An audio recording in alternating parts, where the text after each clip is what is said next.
excited to be asking her about her books because she's a wonderful writer. And I'm always amazed at where she gets her ideas from. So right now we're here for Taken to the Grave, but this is actually the second book in the Detective Joe Fournier series. So maybe you can tell us a little bit about Detective Josette Fournier as a character. How did you come up with her, and how would you describe her as a person? Okay, so thank you. So I think that it's a good question, and there's actually an interesting story which you figure prominently in the development of Joe. So when I first, this is The Dancing Girls. Is my first published novel, but it's not the first novel that I wrote. And after I wrote my first novel, I took Stephen King's excellent advice, which was, you put it aside and write something else for a few weeks. And so I started working on that. And my first love has always been mysteries and thrillers, and so I thought I would try something like that. Had an idea that I thought I wanted to play around with. But I modeled my detective sort of, in my mind, a modern day version of some of the detectives I'd fallen in love with growing up. And the detective was a male detective. And somebody in a writing group that I'm in said, there's not really anything too new or interesting about him. And I thought to myself, oh, okay, well, I'll just go and bury my head in a bucket now. And then I spent some time thinking about, what I really wanted from a detective and what I really wanted that detective to say. And the first thing that I realized was that while I grew up on a very steady diet of, Hercule Poirot and Sherlock Holmes and these male detectives, that the detective who most stayed with me was Kinsey Millhone. Because she was a really strong female, crazy badass. Definitely nobody could call her perfect. She has her flaws, but she also was struggling with a lot of issues that I think women of that time, starting in the mid '80s, were coming into. So when I decided to rewrite a different detective, I wanted to look at some of the issues that I know that women of my generation are struggling with, and really put that into their story. So I don't think it's too much of a spoiler to say that in The Dancing Girls, Jo Fournier has had a promotion. She's a lieutenant, and she oversees all of these detectives underneath her, and that by the end of the book she isn't anymore, and that is a choice that she makes. And because one of the parts of who she is and about her journey is realizing that the way that we as women are basically taught to achieve. You've got to keep going up that ladder in order to be valuable and in order to be worthwhile, wasn't really working for her. And that sometimes you find the thing that you do and that you do well, and you want to keep doing it. So that was a big part of what I wanted her struggle to be. And I also wanted a big part of her struggle to be about figuring out who she is and what's important to her, independently of, a man or a significant other of somebody else in her life, and really being able to focus on finding that space for herself first and foremost. So for me, those are the two really big things about Jo that I wanted to be able to put into a character who also, was really bright and really smart and really focused on seeing justice done. And so. Yeah, and I have to say that I really agree with you on that. For me, having read the books, Detective Fournier feels like a real person.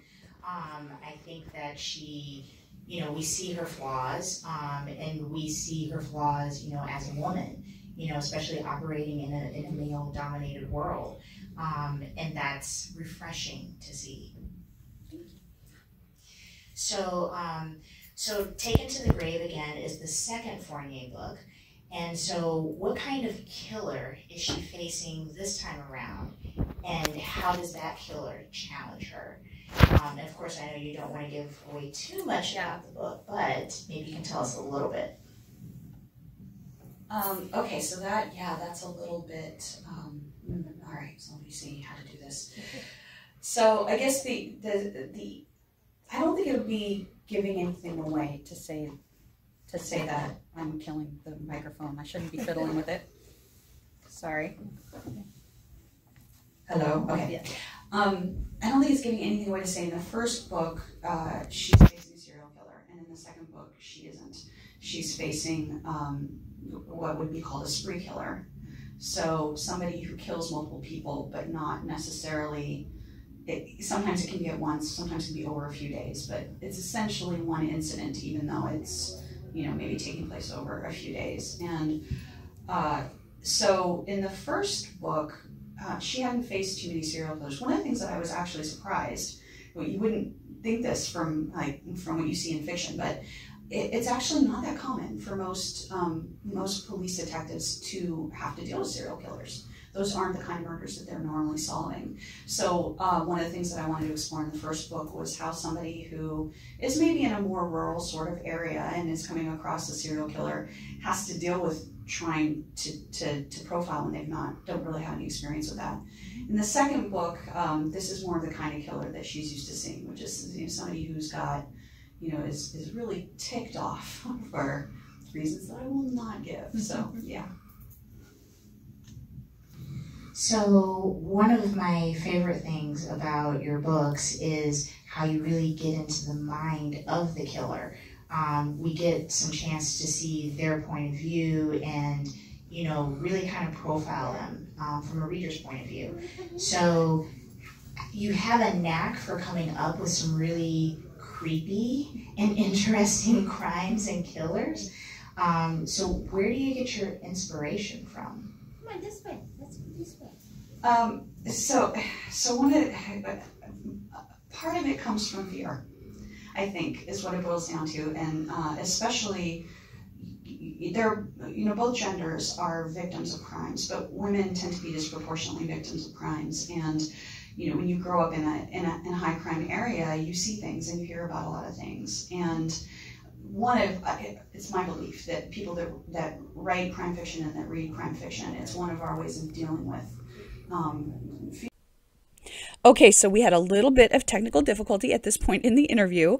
To sum up the rest of that answer, I said that I think that this is one of the ways that we try to get control over the things that we fear. So when I see or I read things that freak me out, I figure they probably will freak other people out too, so they'd be good for books. And for example, I used to play World of Warcraft, and I saw a number of romantic relationships form there, including one marriage. And all I could think of was, how do you know that this person isn't a serial killer? And that seed incubated into what ended up being the Dancing Girls. For her next question, Erika asked if I could talk a little bit about Jo's character arc over the books, and I started out by saying that Jo begins in a relationship that she was in with the man. She had a boyfriend, essentially a live-in boyfriend. She realized that she wasn't able to really put everything into this relationship that she wanted to be fair to this man. And so she backed away from it, and she backed away from relationships sort of in general. What I'm hoping in book 3 is I'm going to start pushing her towards a way of finding a definition of a relationship that will work for her long term and help her sort of deal with some of the traumas that have caused her inability to trust, and her inability, to trust herself, frankly, is what it is. It's not that she doesn't trust men or trust her partners, it's that she doesn't trust herself. So I'm hoping that we're gonna, I'm moving her in that direction in book 3, and I would like to go beyond that there. Another thing is that Jo is not a young woman. She is not an old woman, but she is getting to a point where if she's going to have children, she needs to make that decision. And so there are going to be some things that happen, I think, that make her tackle that and figure out where that fits into her life, or if it's going to fit into her life, and how that's going to work out. I will say, not necessarily specific to Jo's character arc, but book 3 is about a woman who stumbles out of the woods covered in blood, and she has no memory of what happened or who she is. And then the police find out very quickly that the blood is not her own. And I will say that I had the pleasure of reading an early draft of that book, so that is going to be a very good one. Thank you. Looking forward to that. So I think just as, in the Fournier novels, we do learn a lot about Fournier as a person and kind of, you know, what has prompted her to become a detective, which I think you alluded to, some of the traumas in her life that have happened. What has drawn you in particular to write mysteries? I think that's a really interesting question. I have I have some degrees in psychology. I'm a psychologist by training, and I think that the answer to why I am a psychologist is the same as the answer to why I write mysteries, which is that I really struggle with the dark side of human nature and wanting to understand the dark side of human nature and why people do some of the things that they do. And that's been the case, I think, since I was really young. And so studying human nature, and then I think the mysteries help me to, like I say, you know, a sort of a little tiny bit of control over something that is scary and that we don't have control over, is when, you know, things go wrong and people behave in ways that, you know, that are very, very dangerous, whether that's nature or nurture that causes that, which is one of the issues that really fascinates me. The other part of it, which is much less interesting, I think, is that I just love puzzles, all kinds of puzzles.